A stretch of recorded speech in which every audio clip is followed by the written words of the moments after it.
Rock bottle on the track, boy. If the Negro is to be free, he must move down into the inner resources of his own soul and sign with a pen and ink of self-assertive manhood his own Emancipation Proclamation.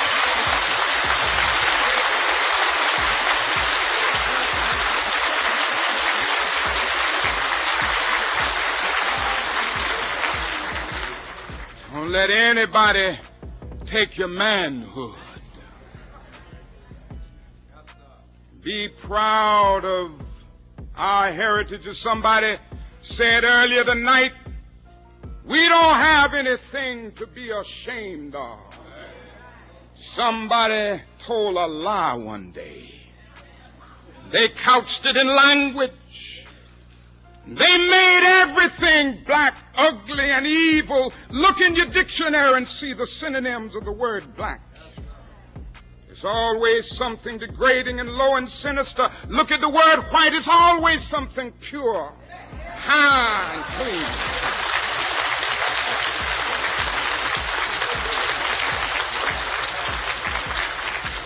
But I want to get the language right tonight.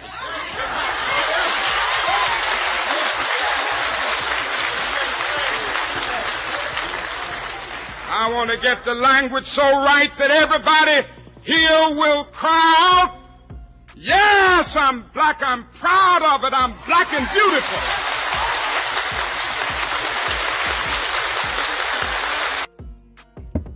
Yes, sir. B1 family, you already know it's Jay Dizzle. And what we're going to do on this one, I want to get into two different subjects because we are just coming off of the MLK Day, the holiday, even though the actual birthday was on the 15th. And every year about this time, we get the same critics, the same type of hatred, the same cap of those who really don't know the message because they didn't really listen, right?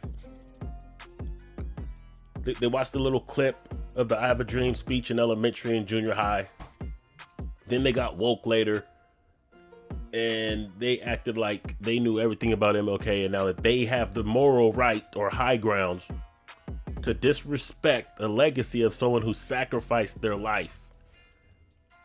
Meanwhile, the ones doing all the criticizing ain't sacrificed a damn thing. And we're going to get into that.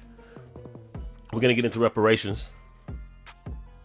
I think there's a very serious conversation that's been sparked again about reparations, and a lot of it is it's saying a lot of things that I've been saying for years on Black Guy Stand Radio, on my Facebook, on my other YouTube channel that has since been taken down. And I think that's a good thing that the real message and narrative is being put out there, and we need that to be continued and a clarification and understanding. So we're going to get into all of that. But first, let's go ahead and let's lick a shot or two at some of these off-brands, black immigrants from other parts of the country that like to come here and undermine who we are, what we come from, our struggle, and our icons.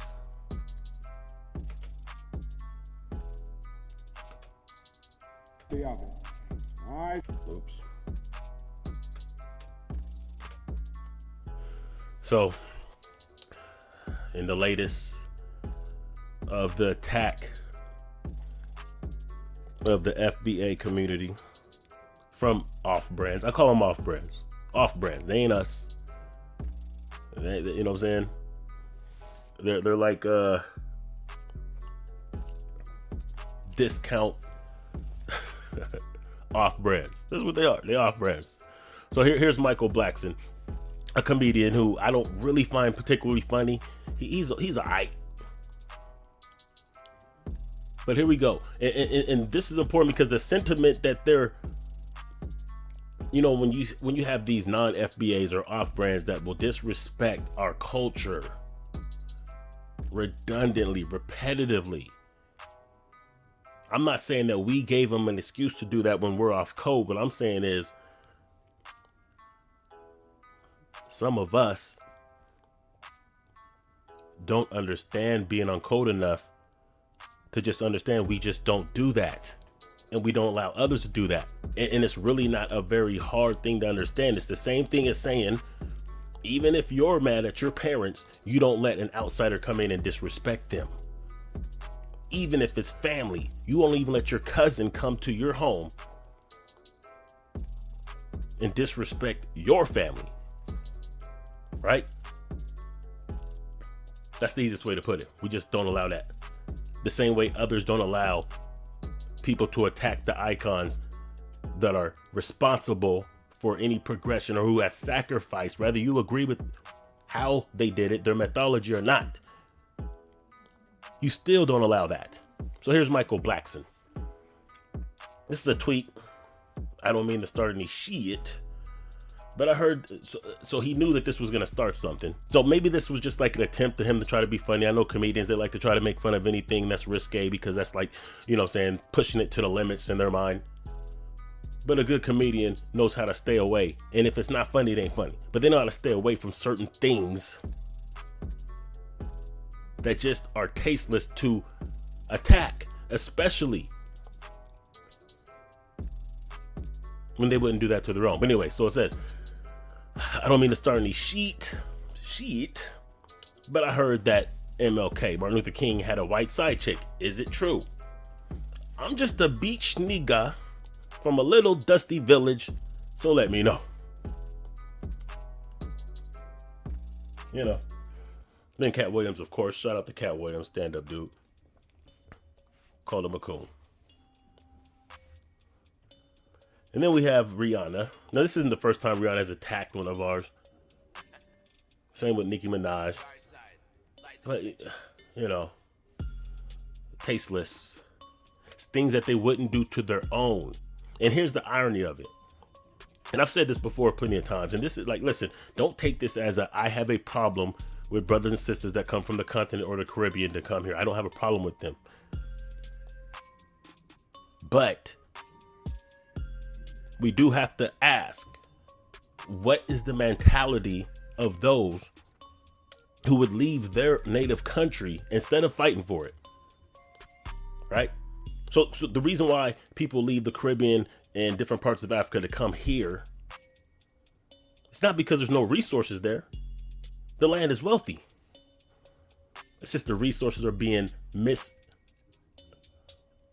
mismanaged by puppets who are doing the bidding of Western powers like the United States and the UK. So because of that, they come here to prosper because the wealth of the United States, which is built on the backs of us. So instead of staying there and getting their governments correct, they come here, which is ass backwards. But they don't just come here, but they come here and undermine those who made it possible for them not only to come here in the first place, but the only reason why there's prosperity here for them to come to. And then they disrespect those who actually give their life. And there's a lot of our own FBA nation that do the same thing, especially when it comes to MLK. And mostly, and I'm gonna show you a couple different clips, and I know maybe some of them you've seen, because I know TBA has been doing a real good dissertation of MLK, Professor Black Truth, Jason Black. However, I'm gonna play a couple clips so you can really see what he was saying versus what you've been taught, number one. Also, you have to understand that he sacrificed his life. He willingly gave his life. And even if you don't understand or agree with the methodology, because I don't fully agree with everything, understand that this was sincerity in his way that he thought would move us forward. And the reason you know it was sincere is because when he met with Elijah Muhammad and Malcolm X, he started to have a better view. And then he started pivoting towards that. This is someone who led a movement for so long under one principle, because he thought that was the best way, or he thought that was the best strategy, or the most effective way. He thought that was the feasible way. But the whole time he did talk about economics. See, a lot of people, they can't pivot when they know that they're wrong. They can't admit it. He did. And if you're going to undermine him, then think about what you're doing. Because a lot of people like to say things like, well, it was him integrating us, which was the worst thing ever that happened. Because then we stopped spending money with ourselves. But really, his integration tactic was to integrate social services. Understand that. Social services, meaning things that we pay taxes for, but we couldn't take advantage of or benefit from. Like transportation, like the hospitals, like school, things that we pay taxes for, that at that time we were still shut out of. And if you want to use the excuse that, yeah, we were more prosperous when we spent our money with ourselves, then you have to ask yourself, how much money do you spend with your own people? Because it's easier than ever now.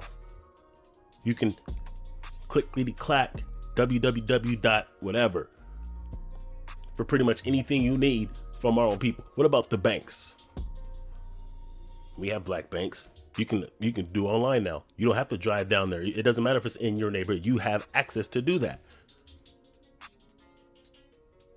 So what's your excuse for today in 2022 spending 98% of your money outside of your community when you don't have to? Keeping your money in banks that literally came up because of slavery when you don't have to. What have you participated in to better our communities? And don't say I'll raise my kids in America. That's cool, but that's basic. That's good. But you're not gonna compare that to someone who did that and sacrificed their life and made it possible for you to do things that you could do now. Because if you're so into this, we should have never integrated situation. If that's your whole argument, then where do your kids go to school? Do they go to public school? Okay. Where were your children born? Were they born in a hospital? Because if your family's from the South, you could ask your parents and your grandparents if they were born in a hospital. They were not. So you're basically taking advantage of all the different things that you're now that came from a movement and a person that you now criticize. Of course, because you can look at it with 60, 70 years hindsight and see what didn't work and what did work. He had to be that one that tried it. And that goes for all of our leaders and icons of past struggle. That's why we appreciate and pay homage to our ancestors. Because they had to figure it out. They had to try things. They had to just get moving and just do what it do. And they paid a heavy penalty for that.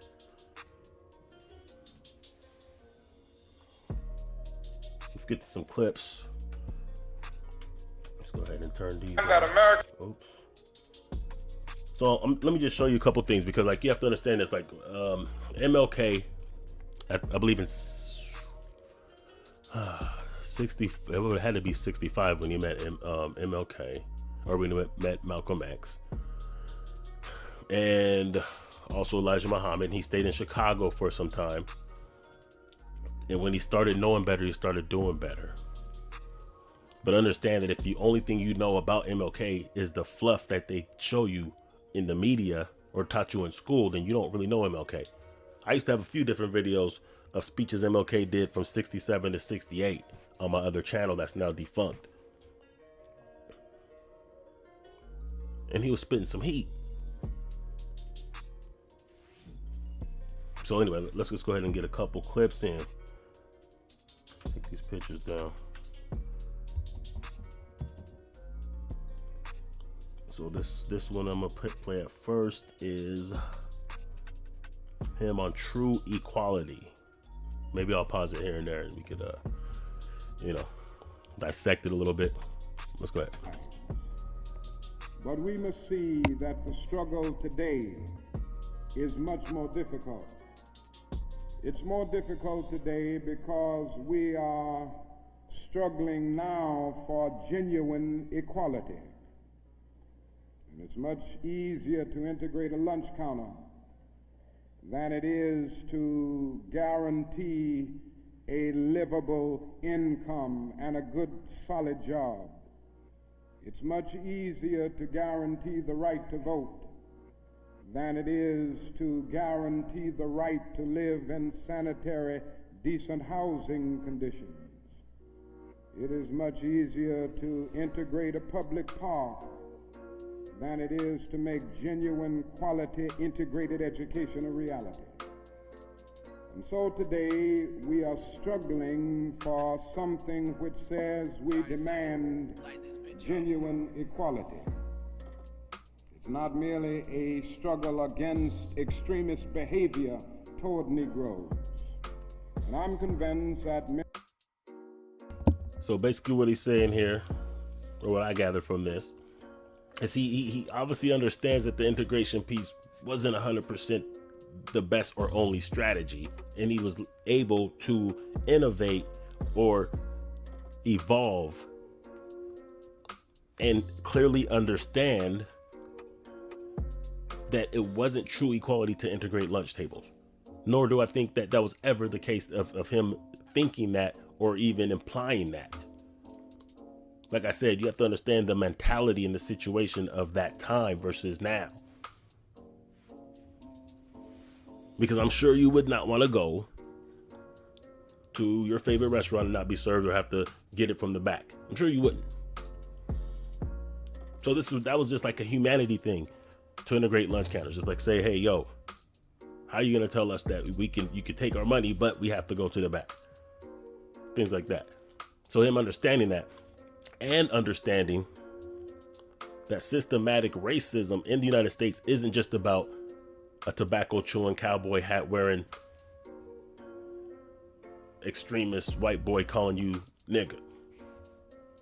But it goes deeper than that. Many of the very people who supported us in the struggle in the South. So it's kind of like he's basically highlighting the hypocrisy of liberals, the same way Malcolm X did as well.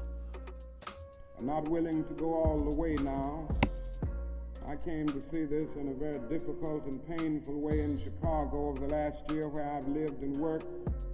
Some of the people who came quickly to march with us in Selma and Birmingham were active around Chicago. And I came to see that so many people who supported morally and even financially what we were doing in Birmingham and Selma were really outraged against the extremist behavior of Bull Connor and Jim Clark toward Negroes, rather than believing in genuine equality for Negroes. So basically what he's saying is that, yes, there are those who would financially, even financially support and be outraged by the Bull Connors. Bull Connor was I think a sheriff, I want to say in Alabama, who was just like known for his anti-black racism, even to the point of violence. And he's saying, yeah, some of these white people, they appall that. The same way in slavery, there were those who didn't agree with the brutality of slavery, but they still didn't want to see us as equals. They still were very much against us being looked at as equals. And that's what he's addressing on this one. And I think this is what we've got to see now, and this is what makes the struggle much more difficult. And so as a result of all of this, we see many problems existing today that are growing more difficult. It's something that is often overlooked, but Negroes generally live in worse slums today than 20 or 25 years ago. In the North, schools are more segregated today than they were in 1954 when the Supreme Court's decision on desegregation was rendered. Economically, the Negro is worse off today than he was 15 and 20 years ago. And so the unemployment rate among whites at one time was about the same as the unemployment rate among Negroes.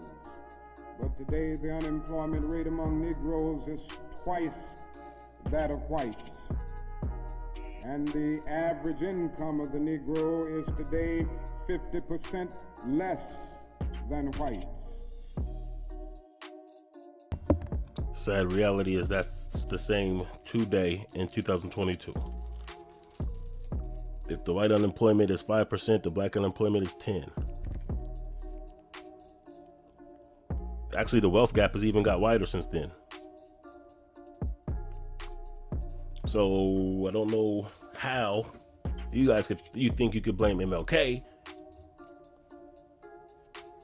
when you have more resources now and technology has allowed you now to be able to do what they couldn't do then, which is pull our money, which is shop with ourselves when we can. And ironically, we speak about the wealth gap. I did a video based on a question that was going around on Facebook. And the question was, dinner with Jay-Z or 800 in food stamps a month? Overwhelmingly,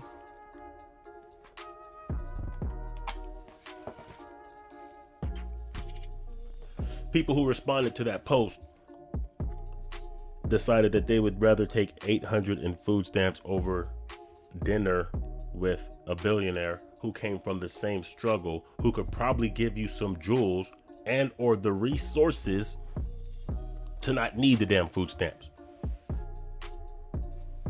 I know a bird in the hand's worth more than a bush, but if you have any type of ambition or any type of skills or any type of come on, the opportunity to soak up $1 million worth of game is worth more than 800 of them damn food stamps. But if you can't even see that, then it's no wonder why the wealth gap is increasing, because you would rather get a handout than an opportunity to learn from someone who has came from food stamps to being a billionaire. And that says a lot. Because like I said before, I mean, if you have any kind of business endeavors, anything, like understand $50,000 to a billionaire is the same as 5 cents to someone who has $1,000. So the equivalent of 5 cents out of your $1,000 is what 50,000 is to a billionaire. Like, if you don't think that's the conversation could be worthy of that, if you don't think it just goes to show. Anyway, let's continue. The next one I'm gonna play here is I just called it white backlash, and he goes into this is the same speech. This is from the Two Americas, the same speech, and what he's going into is, well, basically what this does is this lets you know, for those who think that he was just a scared Negro and he was against us pushing up and pressing them, he wasn't. And I think this is going to kind of clear that up a little bit for some. But however unpleasant it is, we must honestly see and admit that racism is still deeply rooted all over America. It's still deeply rooted in the North. It's still deeply rooted in the South. Now this leads me to say something about another discussion that we hear a great deal, and that is the so-called white backlash. I would like to honestly say to you that the white backlash is merely a new name for an old phenomenon. It's not something that just came into being because shouts of black power, or because Negroes engaged in riots in Watts, for instance. The fact is that the state of California voted a fair housing bill out of existence before anybody shouted black power. So right there, he's clearly not condemning the uprisings of his day, even though on his side of the game, he was talking nonviolence, and he didn't really think it was a good tactic to try to go to war when we were outnumbered, outgunned, etc., etc., etc. But he didn't condemn it. He understood it, and he didn't allow those at that time who were trying to cap, like, well, if it wasn't for all the rowdiness, people would understand your struggle more, and they would be more acquiesced to your demands or cries for equality. So obviously he wasn't off code enough to condemn the way some of you guys, I heard, condemning the uprisings last summer over George Floyd. Oh, you're burning down your own shit and all that. No, he didn't do that. He didn't start shuffling and tap dancing, buck dancing. He said those uprisings are because of the inequalities. Not that you're going to use that as a reason why. So, sounds like he's a little bit more revolutionary than most of y'all that try to condemn him and act like you're just so hardcore that you can't respect him. But you don't have the guts to do anything that he did because you're not doing it. Before anybody rioted in Watts, it may well be that shouts of black power and riots in Watts and the Harlems and the other areas are the consequences of the white backlash rather than the cause of them. In other words, he's saying that y'all wanted to smoke and now y'all got the smoke. Don't get it twisted. You know what I'm saying? He's saying, like, we tried it one way. Now we can scratch that off the list. We know that don't work. So now we got to start pressing. Now we're going to start pulling up. Now you want the smoke? We going to give you the smoke. And really, that's the only thing that really power understands. Money or blood. If you can't threaten one of those things, they ain't trying to hear you.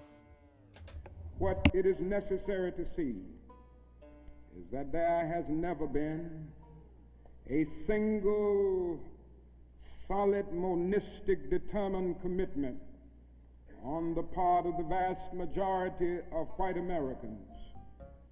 The whole question of civil rights and on the whole question of racial equality.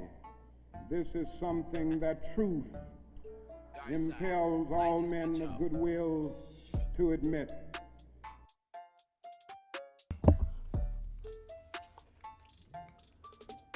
So what else we got before we transition over to the reparation conversation? Let me see. Nothing. So anyway, shout out, salute to the good King Martin Luther and anyone who sincerely struggles and sacrifices in the struggle for equality and empowerment of the black man and woman in the diaspora, but particularly in the United States of America. Let me see, here we go. So now let's talk about reparations. Refused to give the Negro any land.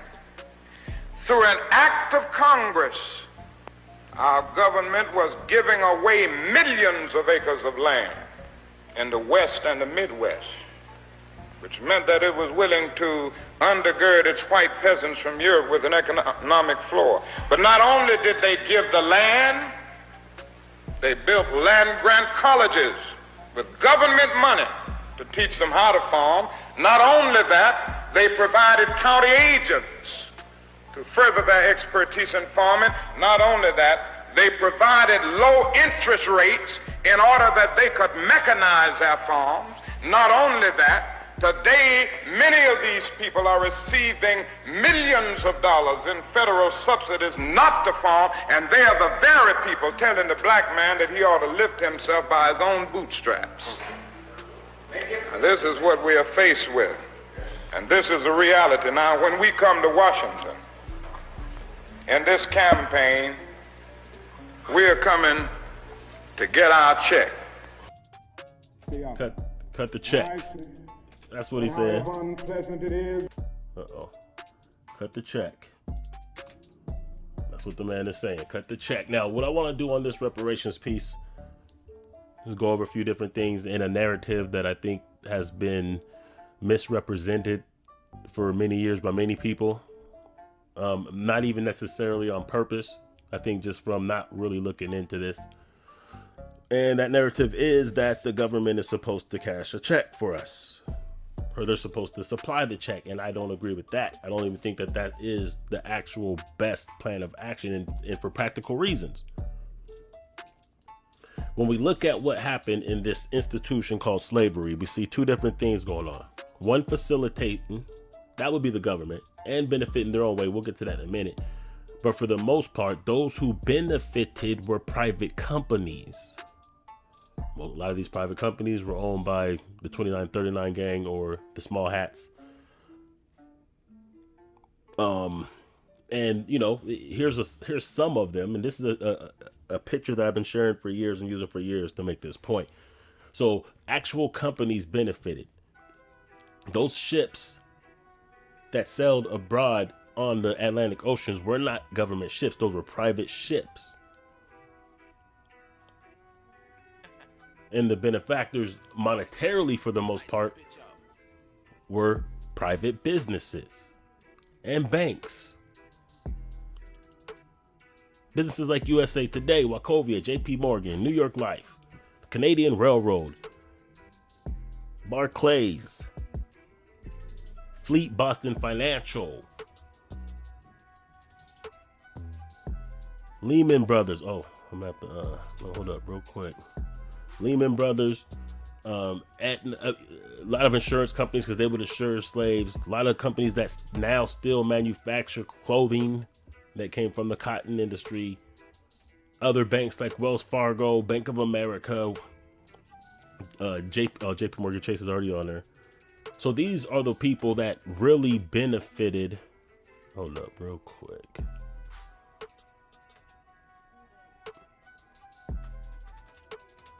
Anyway, these are the companies in part that benefited. So because private companies benefited monetarily, those that are still in existence and have accumulated a vast amount of wealth are who we demand the money from. Whether we do it with the class action suit, whether we press the government to sanction them or some of their profits for a fund, a treasury for us. But the money should be demanded from those who actually benefited from that. Right? Because when we put the narrative out that we want the government to cash a check, then it gets a lot of backlash because it doesn't seem practical. It doesn't seem practical. And in some cases, it might not even sound fair. And whether that's true or not, from our perspective, the reality is we want as many people on board with this, or at least not in our way actively to disrupt our efforts. So a lot of people, especially white people, will say things like, well, it's not fair to us that they're going to take my tax money, boop, boop, boop. And we can explain to them why it is fair because, you know, they've inherited this wealth and blah, blah, blah. But in reality, it would hurt no one but the companies that benefited if we attacked their funds, because they are the ones that rightfully own it. And that would allow us to get more momentum and more support, or at least neutralize those that would be against the efforts, in my opinion. Now, when it comes to the government, what do they owe? Well, they benefited the most from infrastructure and institutions. meaning building infrastructure, roads, bridges, the White House, colleges, institutions, and infrastructure, right? So, and there's other things like, taxes, land allocation and whatnot that they would be responsible for. So now let's go ahead and take a look at the 10-point program for reparations. Now, a lot of these I would say are unnecessary. This is from the NAARC. And this is not an endorsement to them. However, any organization that's pushing for reparations, I'm gonna support in some kind of way. But so here's a 10-point program, 10 things that we're supposed to demand, starting with an apology and a Mayafa Institute. Now, a lot of these things, neither here nor there. For me, I don't really care about an apology, honestly. Right? But whatever. Number 2, repatriation. The right of repatriation and creation of an African knowledge program. Fine. Whatever. Okay. Now let's get to some tangibles. Land. The right to land. They already said, now it's already been written 40 acres, so we're going to start at least with that. Right? Land. Because that land, especially if it's in the same area or in pockets of the same areas, we can pretty much integrate all those lands and create our own states or nation states, sovereign places to domicile with our own law. That's a whole different subject, but land, nevertheless, we can grow food, we can build businesses, homes, live, and take care of our basic needs, food, clothing, and shelter, without any need of outsiders, except for those who we employ or maybe consume from. But with land, we should be producing our own goods. Funds. Now, these should be the first 2. But yes, funds for cooperative enterprise and socially responsible entrepreneurial development. Now, it doesn't even matter what the damn funds are for. We could do what we want with the funds. So I know a lot of people are of the opinion that, if they just gave us the money, all we do is just give it back. Well, you might, and that's your right to do so. But I know enough people who would take that money, even if we didn't get the land, and buy some land and start building communities. Like I've said before, we already have about 20 black towns that could be rebuilt and brought to prosperity. And with the funds, a lot of these other things that are on this list, we could just do ourselves. Health and wellness, okay, we can start building our own hospitals and clinics. But for those who want to stay within the matrix of the dominant society, then yes, sure. If they sure, they have the right to, full medical coverage and this and that, right? Access to medical care, education for community development and empowerment. Okay. But we can create our own educational institutions as well. And that would, to me, be preferable. And if we had the funds, we could do that. So a lot of these things we can knock out ourselves, is what I'm saying. Information and communications infrastructure, basically media, TV, radio, ways of disseminating information and communicating. This could be anything from social media to media, blah, blah, blah. Once again, with funds and cooperation, we could do that ourselves without having to press them for anything. Criminal justice reform and things of that nature. Okay, that's cool. There's a lot of brothers that insisted that could be productive in society, especially if it was on our own territory or land that we incorporated together. What else we got? Sacred sites and monuments. I'm with that. 100% yes. I know it's symbolism. A lot of people don't agree with that, but to me, I want to see statues, monuments, sacred sites dedicated to our ancestors. All day, every day. Because there's something significant in every major city and state that we contributed. And the empowerment of those symbols is that we spiritually connect and it's a manifestation of our power and a way to connect and channel into that. So I want that. But once again, we could produce those things ourselves. So the point is this: land and funds. And the land is owed by the government. The funds are owed by the companies that benefited the most. And that's the strategy that I think we should go with. And I'm starting to see that people are starting to evolve around to that. Like I said, I've been saying this for a minute, and I'm not saying that I'm like the most influential person. But what I am saying is I was on point then, and I believe I'm on point now. Anyway, I don't want to make this too long, you guys.